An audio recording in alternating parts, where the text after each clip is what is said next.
Well, so I'm going to make the first video on example 5.2. So this is chapter 5. So we have the problem. We are told that the 1.5 inch diameter shaft as shown in figure 5-9A is supported by two bearings. These are the two bearings. And the system is subjected to 3 torque. These are the torque. We have to determine the shear stress developed at point A and B. So this is point A, this is point B. So point A and point B are actually in the same location. So let me clean that. They're actually in the same location. If you see the diagram very well, they're actually in the same position. Let me say that. Now, the first thing you have to do to solve this problem, we have the following steps. Step 1, read the problem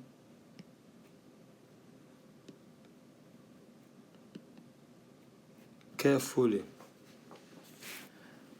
And step 2, we get the data and solve the problem. So you need to understand that we have different torque, and these are the torque which we have. And we need to be able to know that this is a shaft that is undergoing torsioning. So that shaft is undergoing torsioning.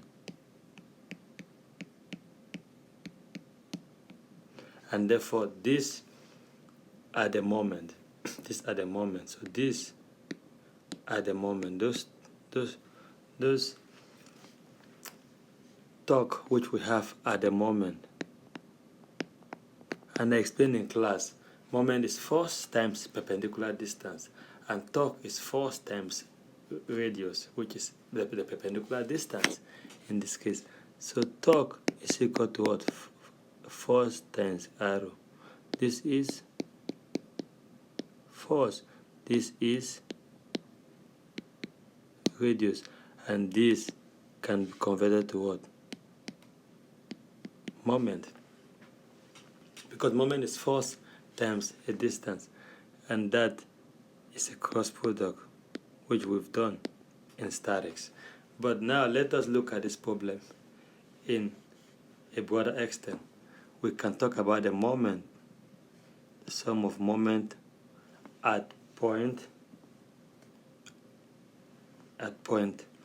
If we take the reference point for that to be this point, which I will call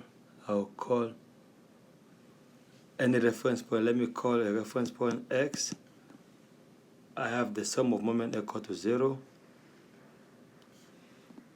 And what do I have? I have to choose the direction. If I say the force that comes down are positive,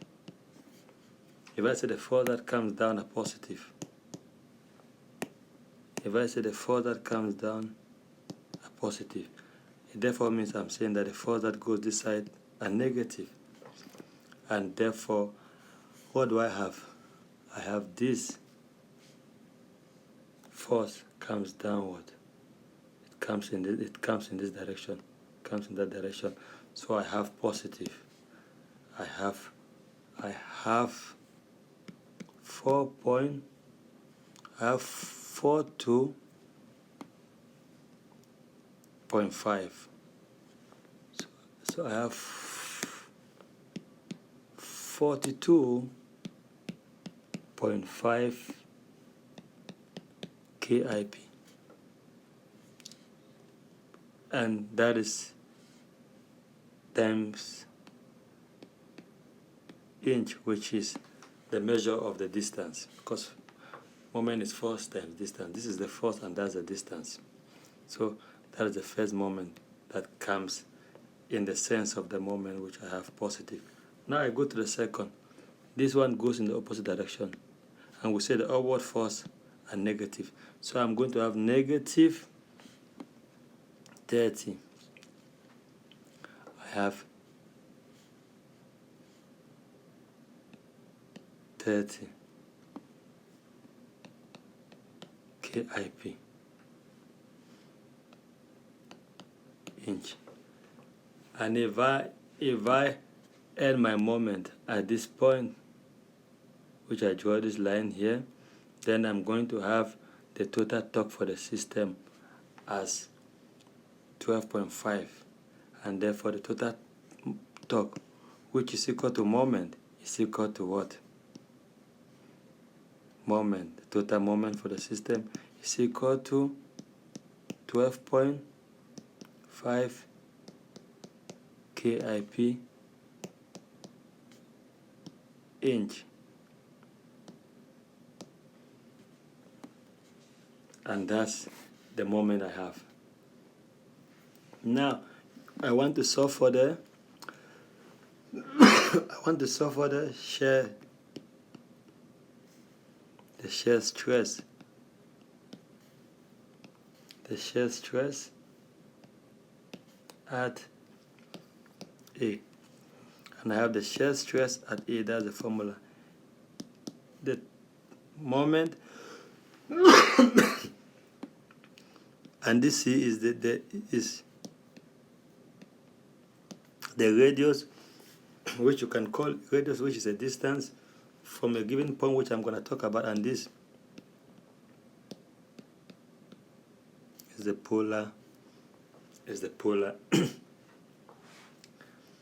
moment. Polar moment of inertia.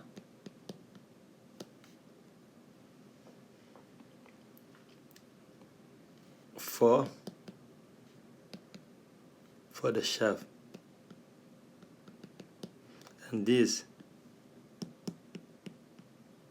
is the torque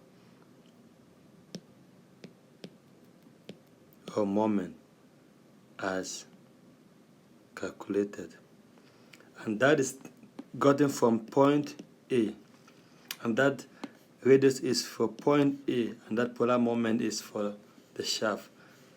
And remember, if you look at this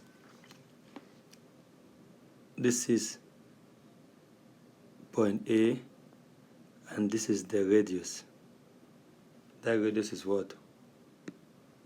0.75. Therefore, I can say that C is 0.75. What is the unit? Inch. Radius should be measured in meter or in inch. And that is still equal to the value which I call, which is still a measured distance. This is the radius, like we did in class. And therefore, I know for sure that the value for the polar moment, which is equal to J is equal to what? For shaft,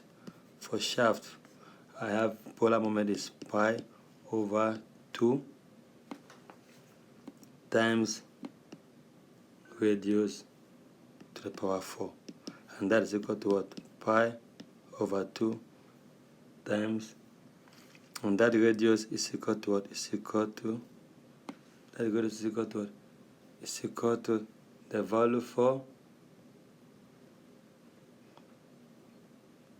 that is the radius which I have there, and that is what I wrote there, C to the power 4, and I'm going to have pi over 2 times 0.75 inch to the power 4, and this is going to give me 0.49 7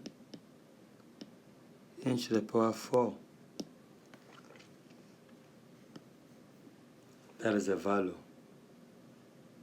And therefore, I can be able to solve for the shear stress at point A equal to what?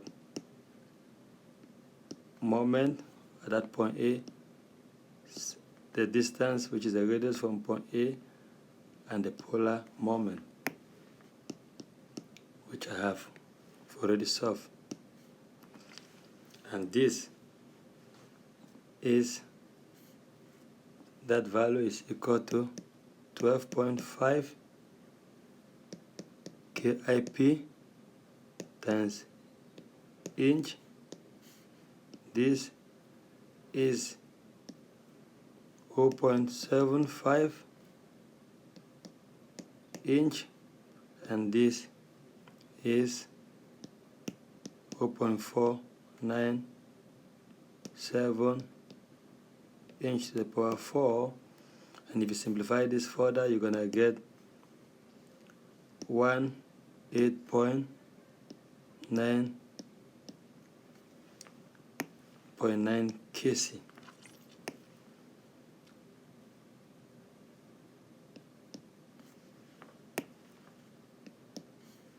Which is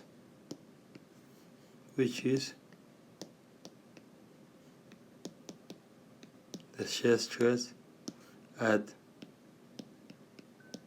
point A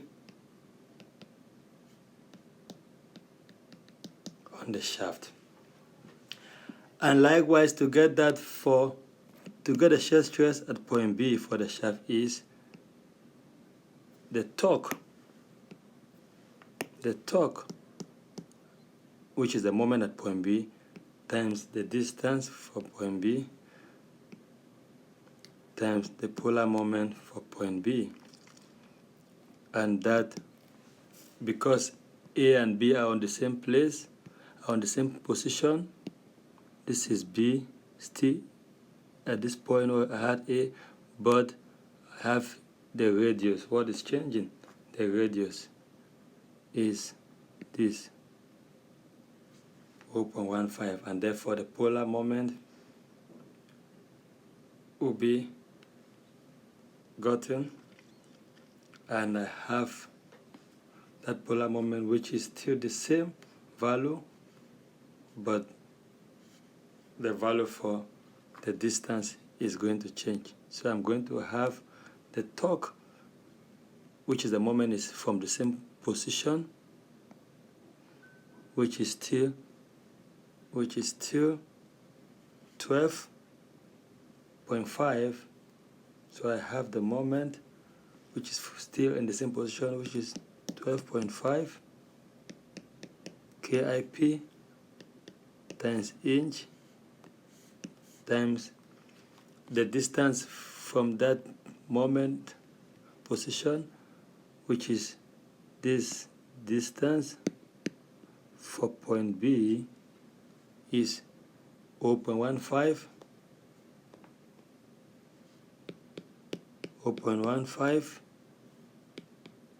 inch, and I have the polar moment is the same polar moment because they have the same position, is 0.497 inch to the power 4, and the shear stress at point B is 3.77 kc. So you could see that the shear stress at point A is much higher than the shear stress at point B.